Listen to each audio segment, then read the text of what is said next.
আমার গল্পপ্রিয় বন্ধুরা, কেমন আছো তোমরা? আশা করি ভালো আছো। আমিও ভালো আছি। তোমাদের মজা দিতে আমি আরও একটি মজার গল্প নিয়ে এসেছি। গল্পটি শুনলে তোমাদের রড দিয়ে ঝর্ণার মতো পানি বেরিয়ে আসবে। তো বুঝতেই পারতেছো গল্পটা কেমন ইন্টারেস্টিং হতে চলেছে।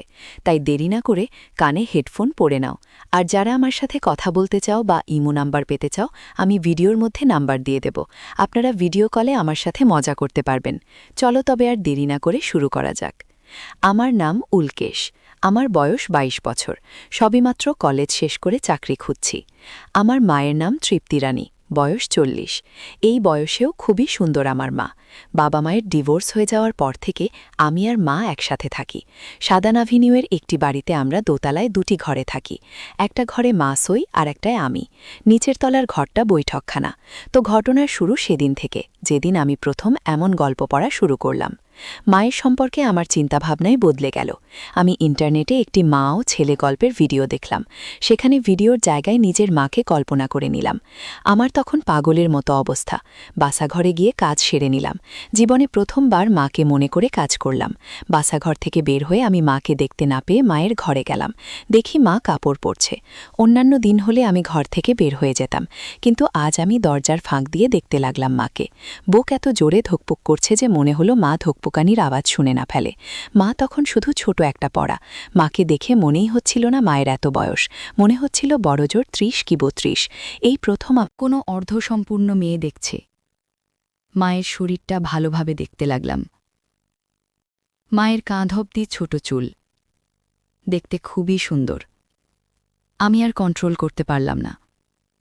একটু একটু করে আমার বেরিয়ে পড়ল। আমি তাড়াতাড়ি বাচাঘরে ছুটে গিয়ে আরও একবার কাজ করলাম মায়ের কথা ভেবে। সেদিন আমার এসব চিন্তাভাবনা করতে করতেই কেটে গেল। তারপর দিন মা আবার স্নান করে ঘরে ঢুকতেই আমি দরজার খাকে দাঁড়িয়ে গেলাম। সেদিন আবারও আমার ভেতরে এতটা শক্ত হয়ে গেল, জ্যাম ছিঁড়ে বেরিয়ে যাবে। সেদিন মা তোয়ালেটা নামাতেই আমি আস্তে করে দরজা ফাঁক করে ঘরে ঢুকে পেছন থেকে মাকে গিয়ে ধরলাম। মা কিন্তু আমায় এক ধাক্কায় সরিয়ে দিল। তারপর নিজেকে আড়াল করে অবাক চোখে একবার আমার দিকে আর একবার আমার নিচের দিকে তাকিয়ে আমায় বলল, তুই এখানে কি করছিস? যা, ঘরে যা। মা দেখলাম খুব ভয় পেয়ে গেছে। আমার নিজের উপর রাগ হতে লাগল। হয়তো পরে আমি মাকে সুযোগ পেতাম, কিন্তু তা আমি এভাবে তাড়াহুড়ো করতে গিয়ে হারালাম। আমার নিজের ওপর প্রচণ্ড রাগ হতে লাগল। কিন্তু তার পরক্ষণেই মায়ের স্পর্শ করেছি ভেবে খুব আনন্দিত হয়ে পড়লাম। আমি নিশ্চিত আমার ঠাটানো মা তার পিছনে অনুভব করতে পেরেছে। আমি আরেকবার নিজেকে শান্ত করলাম। এবার খুব বেশি বেরোল না। বারবার নিজেকে শান্ত করার ফলেই বোধহয়। তাতে কিছু আসে যায় না। আমি দিনরাত মাকে নিয়ে ভাবতে লাগলাম। আমার এক প্রকার জেদ চেপে বসেছিল মাকে দেওয়ার জন্য। এমন মায়ের সেবা করতে না পারলে বেঁচে থাকাই বৃথা। কিন্তু দেখলাম মা ওই ঘটনার পর থেকে আমার সাথে কথা বলা এক প্রকার বন্ধই করে দিয়েছে। এভাবে যন্ত্রণায় ছটফট করতে করতে ৩ দিন কাটালাম। কিন্তু ভগবানের ইচ্ছে বোধহয় অন্য কিছু ছিল।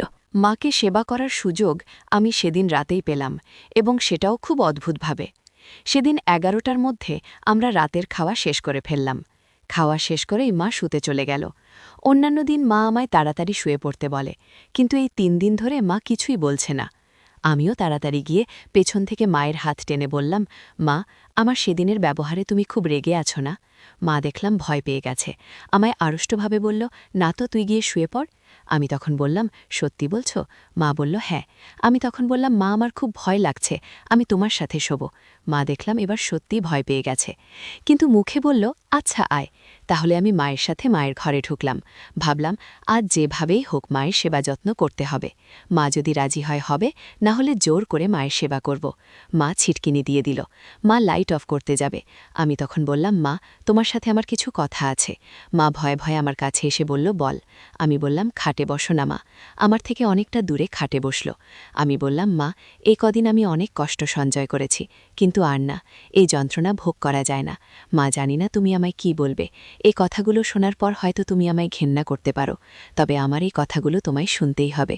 আমি মায়ের দিকে তাকালাম, দেখি মা এক দৃষ্টে আমার দিকে চেয়ে আছে। আমি বললাম, মা, আমি তোমাকে খুব ভালোবেসে ফেলেছি। আমি তোমার প্রতি মোহগ্রস্ত হয়ে পড়েছি, তোমার প্রতি আসক্ত হয়ে পড়েছি। আমি তোমার সেবা করতে চাই। আমার কথা শেষ হবার আগেই মা ঠাস করে একটা চড় মারল। আমার গালে বলল, ঠিক আমি না তোর মা। আমাকে নিয়ে তোর এমন চিন্তাধারা চিত লজ্জা করল না তোর আমায় এ কথাগুলো বলতে? আমি তখন বললাম, মা, তোমারও তো দরকার। বাবার সাথে তোমার ডিভোর্স হয়ে যাওয়ার পর তোমার ইচ্ছাগুলোও তো অপূর্ণ রয়ে গেছে। আমি ছেলে হয়ে তোমার এই কষ্ট কিভাবে সহ্য করব বলো তো? মা বলল, একদম চুপ কর, তোর কোনো কথা বলার অধিকার নেই। ঠিক, তুই এত নিচ মনের? আমি বললাম, ছেলে হয়ে মায়ের কষ্ট দূর করতে চাওয়াটা যদি নিজ মনের পরিচয় হয় তবে আমি তাই। মা বলল, কিন্তু তুই আমায় নিজের স্বার্থে সেবা করতে চাইছিস, আমার কষ্ট হচ্ছে বলে না। আমি দেখলাম লাইনে কথা এসে গেছে। আমি বললাম, মা, তুমি একবার রাজি হও, তোমার কোনো কষ্ট থাকবে না। কিন্তু তুমি যদি রাজি না হও তবে আমার আত্মহত্যা করা ছাড়া আর কোনো উপায় থাকবে না, কারণ এই মুখ আমি তোমায় আর দেখাতে পারব না। মা দেখলাম চুপ করে আছে। মাথা নিচু করতেই দেখি চোখ দিয়ে দুফোঁটা জল গড়িয়ে পড়ল। আমি তখন মায়ের থুতনি ধরে আমার দিকে ফেরালাম। ফর্সা গাল বেয়ে জল গড়িয়ে পড়ছে। আমি মায়ের চোখের জল মুছিয়ে দিলাম। মায়ের এমন অবস্থা দেখে ভাবলাম এখনই কিছু করি, কিন্তু না, তার সময় এখনও আসেনি। সবুর করলে তার ফল মিষ্টি হয়। আমি মায়ের আরও কাছে সরে আসলাম। মায়ের শরীর থেকে একটা সুন্দর সুগন্ধ পাচ্ছি। আমি আমার মুখটা মায়ের মুখের কাছাকাছি আনলাম, আরও কাছাকাছি আনলাম। এবার মায়ের ঘন ঘন নিঃশ্বাস পড়ছে। মা বলল, না বাবা, প্লিজ এমন করিস না, আমি তোর মা। লোকে আমাদের সম্পর্ককে ঠিকভাবে নেবে না, প্লিজ আমায় ছেড়ে দে। মায়ের এই নমনীয় হওয়ার সুযোগটা আমি কাজে লাগালাম। আমি মাকে বললাম, মা, ডিভোর্স হয়ে যাওয়ার পর তুমি কত কষ্ট পেয়েছিলে, তোমায় কেউ দেখতে এসেছিল? এখন তোমার এই নমনীয় হওয়ার সুযোগটা আমি কাজে লাগালাম। আমি মাকে বললাম, মা, ডিভোর্স হয়ে যাওয়ার পর তুমি কত কষ্ট পেয়েছিলে, তোমায় কেউ দেখতে এসেছিল? এখন তোমার অধিকারে তুমি সুখ ভোগ করবে, কেউ তোমার এই অধিকার কেড়ে নিতে পারবে না। তোমাকে সেবা করার দায়িত্ব আমার। এই বলে আমি এগিয়ে যাচ্ছি। মা একটু বাধা দেওয়ার চেষ্টা করছিল। প্রায় 2 ঘণ্টা মায়ের সেবা করলাম। জীবনে প্রথমবার সেবা করলাম, তাও আবার নিজের মায়ের সাথে। চরম আনন্দ ভোগ করেছি, খুব তৃপ্তি পেয়েছি। আমি তার বলার অপেক্ষা রাখি না। আমি বললাম, ধন্যবাদ তোমায় এমন একটা রাত উপহার দেওয়ার জন্য। এবার থেকে আমি প্রতিদিন তোমার সেবা করব। তোমার প্রতিটা দিন আমি স্বর্গসুখে ভরিয়ে দেব। আমি খুব তাড়াতাড়ি একটা কাজ খুঁজে নিয়ে তোমায় বিয়ে করব, আমি কথা দিচ্ছি। তারপর প্রতিটা রাত হবে আমাদের ফুলসজ্জা। তোমায় আমি প্রতি রাত আজকের মতো সেবা করব। আমাদের সন্তান হবে, সেই সন্তানকে আমরা মানুষ করব। ওর ঘর আলাদা হবে, যাতে তোমার আর আমার সেবা করতে কোনো অসুবিধে না হয়। তারপরেই মা যা বলল তাতে এই কিছুক্ষণ আগের মা কিংবা আমার চিরপরিচিত মায়ের সাথে এই মায়ের কোনো মিল পেলাম না। মা বলল, আজ রাতে তোর আর আমার মধ্যে যা হলো সব ভুলে যা। আমি একজন মা, সন্তানের ভালো চাই, তাই তোর মুখ চেয়ে আজ রাতটা আমি তোর সাথে সেবা করতে রাজি হয়েছিলাম, শুধুমাত্র আজকের রাতটা। সুতরাং কাল থেকে তুই আমার ছেলে আর আমি তোর মা। আর হ্যাঁ, কাল থেকে যেন আমার প্রতি কোনোরকম পাগলামো যেন না দেখি, তাহলে কিন্তু তোকে মেন্টাল হাসপাতালে পাঠাতে বাধ্য হব আমি। আমার ধরা তো দূরের কথা, আমার কাছাকাছিও আসবি না তুই। তোকে ঘেন্না করি আমি। ধিক্কার তোকে, যে নিজের মাকে চায়। আমি না বলা সত্ত্বেও তুই বাধ্য করলি আমায় তোর সাথে কাজ করতে। ঠিক আজ তোর অত্যাচার আমি নিজের চোখে দেখেছি। তুই যেভাবে একটা বন্য পশুর মতো আজ আমায় ব্যবহার করলে। কোন সন্তান তার মায়ের সাথে এমন করতে পারে? ঠিক, তুই কি মানুষ? আমার কতটা কষ্ট হয়েছে তুই জানিস? আমার কোনো অনুরোধ তুই শুনিস নে। পাগলের মতো 2 ঘণ্টা ধরে আমার উপর অত্যাচার চালিয়ে গেলে। একজন পাষাণের মতো নিষ্ঠুরভাবে তুই আমায় ব্যবহার করলি। একদিন ক্লাস 7-এ পড়ার সময় তুই আমার অন্য মনস্কতায় আঁচল সরিয়ে গিয়ে বেরিয়ে পড়া আমার দিকে হাঁ করে তাকিয়েছিলে। তখন আমি বুঝতে পেরেছিলাম তোর জিভ দিয়ে লালা ঝরছে। তখন ভেবেছিলাম তোর বয়স বাড়লেই পরে সব ঠিক হয়ে যাবে হয়তো। কিংবা সেদিন যখন তুই আমায় পেছন থেকে ধরলি, সেদিনও যদি তোকে একটা চড় মারতাম, তাহলে আজ হয়তো আমায় এদিন দেখতে হতো না। ছিৎ, তুই ছেলে হয়ে কিনা মায়ের সাথে করলি। মা আমার দিক থেকে তীব্র ঘৃণায় মুখ সরিয়ে নিল। আমি কিছু বললাম না যদিও। বুঝতে পারছিলাম মা যা করল ঠিক করল না। কারণ মা আমার সাথে যথেষ্ট মজা নিয়েছে।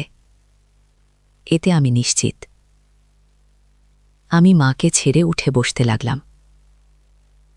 ভেতর থেকে বের করতেই দেখি তার বেয়ে টপ টপ করে লাল পানি পড়ছে। এবার বুঝলাম, মা যতই উপভোগ করুক, মায়ের খুব কষ্ট হয়েছে। তুই যা চেয়েছিলি তা তুই পেয়ে গেছিস। এবার আমায় রেহাই দিয়েছি বলে মা কাঁদতে কাঁদতে বাছাঘরের দিকে চলে গেল।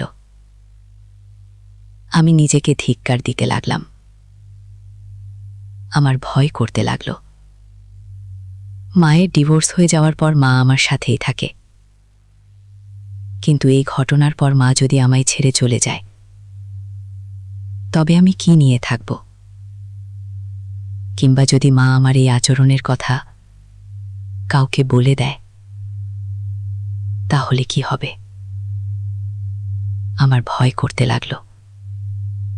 ভাবলাম, কাল সকাল হোক, মার কাছে ক্ষমা চেয়ে নেব। আমি আমার শুয়ে পড়লাম। মা সেদিন রাত্রে আর বাছাঘর থেকে বের হয়নি। সারা রাত ফুপিয়ে ফুপিয়ে কেঁদেছে। আমি ঘুমের ঘোরে টের পেয়েছি। সকালের রোদ গায়ে এসে পড়তেই আমি উঠে পড়লাম। ঘরে মা ছিল না। রান্নাঘরে গিয়ে দেখি মা রান্না করছে। আজ মাকে একেবারে অন্যরকম লাগছে। আমি মায়ের কাছে গিয়ে বললাম, মা, আই এম সরি, আমায় ক্ষমা করে দাও, আমি বুঝতে পারিনি। আমার অজান্তেই কাল তোমায় কষ্ট দিয়ে ফেলেছি। প্লিজ মা, আমায় ক্ষমা করে দাও। মা কিছু বলল না, তবে মা একটু ঘুরতে কালকের অত্যাচারের চিহ্নস্বরূপ দেখি মায়ের মুখটা একটু ফুলে আছে। একটু যেন কাটা চিহ্ন চোখে পড়ল। মা কিছু বলল না দেখে আমি বাচাঘরে চলে গেলাম। বাচাঘরে গিয়ে আমি একটা দারুণ প্ল্যান দিয়ে আটলাম।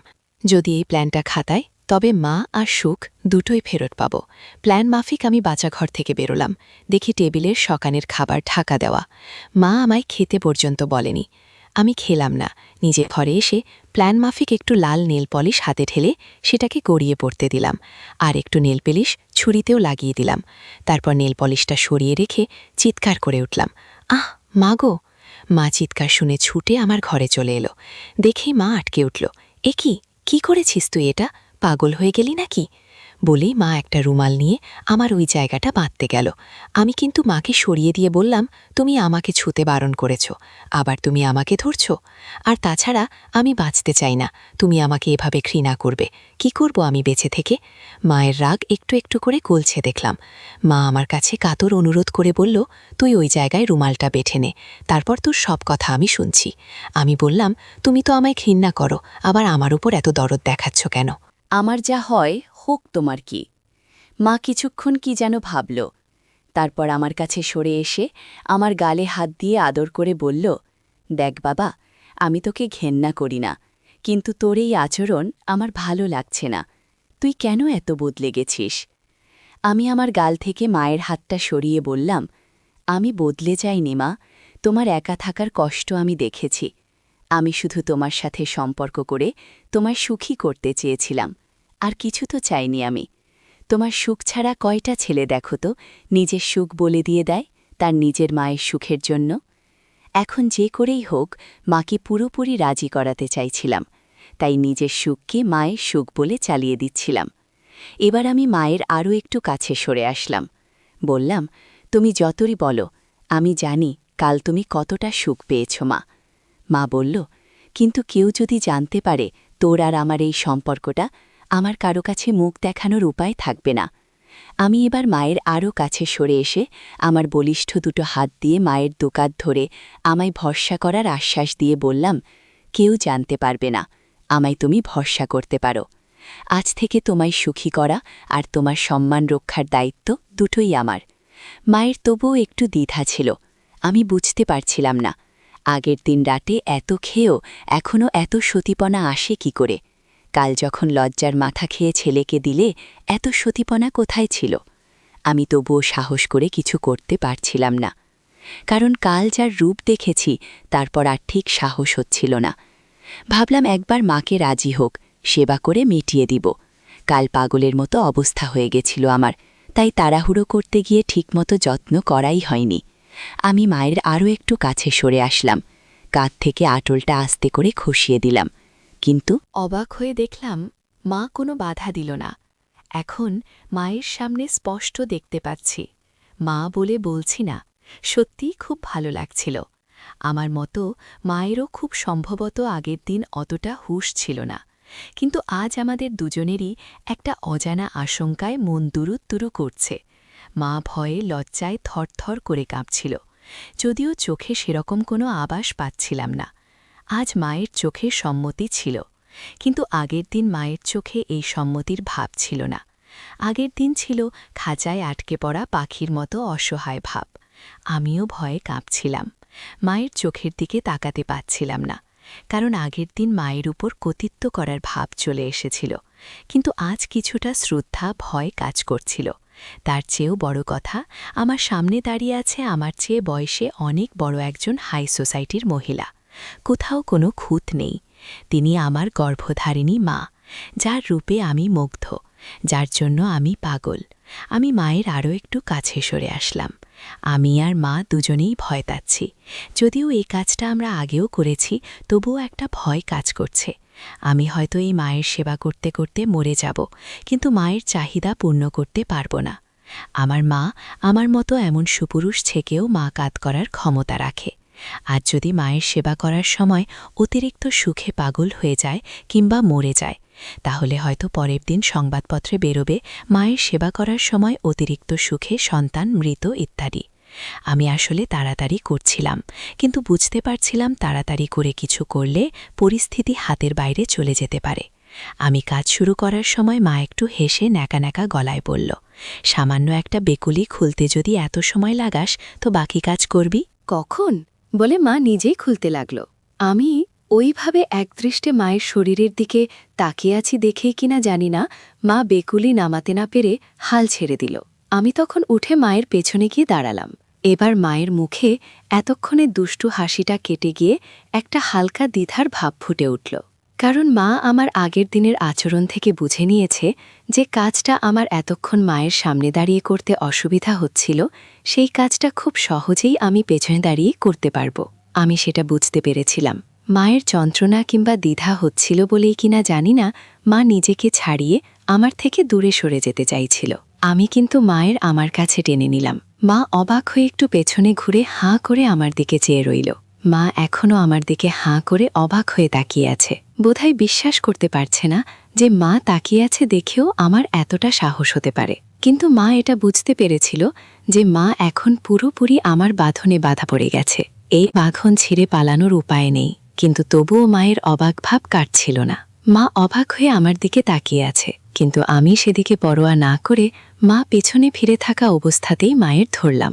মা বুঝতে পারছিল যে আমার শক্তির সাথে মা পেরে উঠবে না, তাই মা একরকম হাল ছেড়ে দিয়ে নিজেকে আমার হাতে সঁপে দিল বুঝতে পারলাম। কারণ মা যদি কোনো রকম বাধা দিতে যায়, এতে হিতে বিপরীত হতে পারে। এটা মা বুঝতে পেরে গেছিল। একটা প্রচণ্ড ক্ষুধার্ত সিংহের সামনে যদি হঠাৎ করে মনের পছন্দের শিকার ধরা দিয়ে দেয়, তখন সেই সিংহের যেমন অবস্থা হয়, আমার অবস্থা এখন ঠিক তেমন। এতগুলো বছর ধরে যাকে পাগলের মতো চেয়েছি, যাকে মনে মনে হাজারবার স্বপ্নে দেখেছি, যার অমোঘ আকর্ষণ আমাকে পাগল করে দিয়েছে, তাকে আমি দ্বিতীয়বার সেবা করার সুযোগ পেয়েছি। এমন সুবর্ণ সুযোগ আমি হাতছাড়া করতে চাই না। সারা জীবনের মতো স্মরণীয় করে রাখতে চাই আমার আর মায়ের একসঙ্গে কাটানো সুন্দর ঘটনাটা। আজ আমার মা তার নিজেরই সন্তানের জন্য দ্বিতীয়বারের জন্য গর্ভবতী হবে।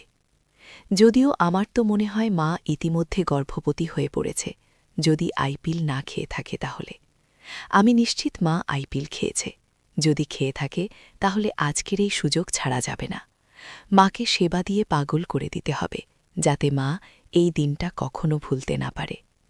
আগের দিন আমি সেবা করার সময় এতটাই মোহগ্রস্ত হয়ে পড়েছিলাম যে আমার সমস্ত রকম অনুভূতি হারিয়ে গেছিল। আমার ভেতরের আমি হারিয়ে গেছিল।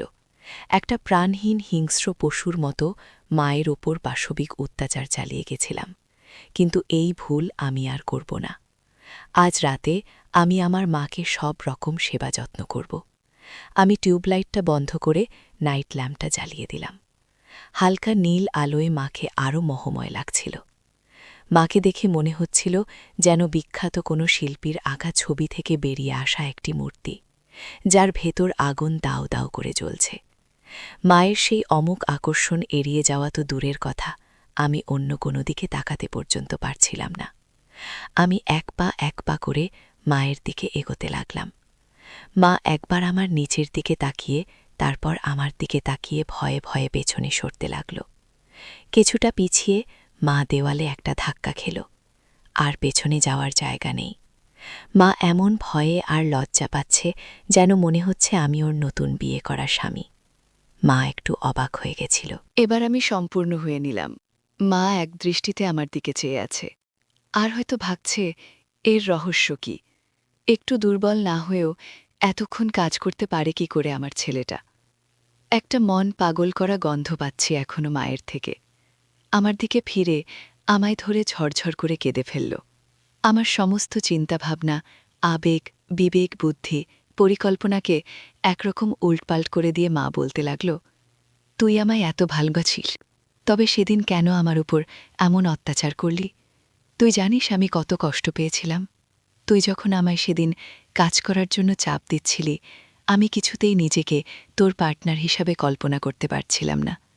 কিন্তু তারপর তোর কথাগুলো শুনে আমি নিজেকে বুঝিয়েছিলাম, কারণ আমি সারা জীবন ভালোবাসা পাইনি। তোর বাবাকে আমি ভালোবেসে বিয়ে করেছিলাম, কিন্তু ডিভোর্স হয়ে যাওয়ার পর আমি স্বপ্ন দেখা বন্ধ করে দিয়েছিলাম।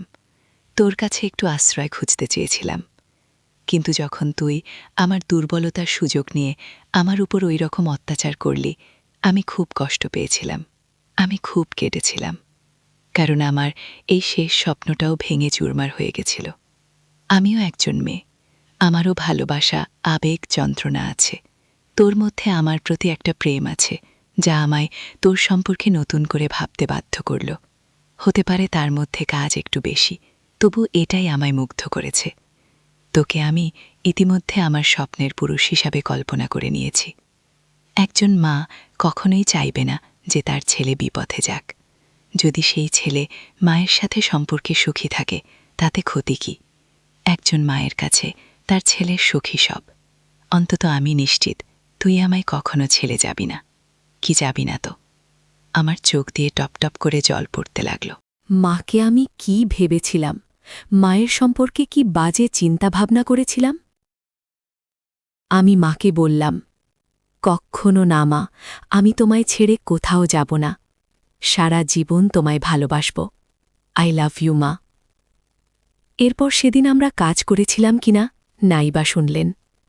মা আমায় ভুল প্রমাণিত করেছিল, কারণ মা আগের দিন সত্যিই আইপিএল নেয়নি। সেদিন রাতেই আমি মাকে বিয়ে দিয়ে করেছিলাম। বাবার দেওয়া মঙ্গলসূত্র খুলে ফেলে দিয়ে মা আমায় আপন করে নিয়েছিল। সেদিন থেকেই মাকে সত্যিই আমি খুব ভালোবেসে ফেলেছি। এরপর লোকলজ্জার থেকে বাঁচতে মাকে নিয়ে আমি অনেক দূর এক নির্জন জায়গায় চলে এসেছি, কারণ রাগঢাক দিয়ে চলা বেশিদিন সম্ভব ছিল না। ইতিমধ্যেই লোকজন আমাদের নিয়ে বলাবলি শুরু করেছিল, কারণ সবাই জানে মায়ের ডিভোর্স হয়ে গেছে। তবুও অনেক রাতেও সেবা চলাকালীন যখন মায়ের শীতকার বাড়ির বাইরে থেকেও শোনা যায়, তাই আমরা বেশিদিন ব্যাপারটা ঢেকে রাখতে পারিনি। বাড়িটা বিক্রি করে দিয়ে ওই পাড়া এবং সমস্ত ঝঞ্ঝাট পেছনে ফেলে আজ অনেক দূরে চলে এসেছি। আমরা এখানে নিজেদের নতুন সংসার গড়ে তুলেছি। আমি একটা ছোট হোটেলে কাজ পেয়েছি।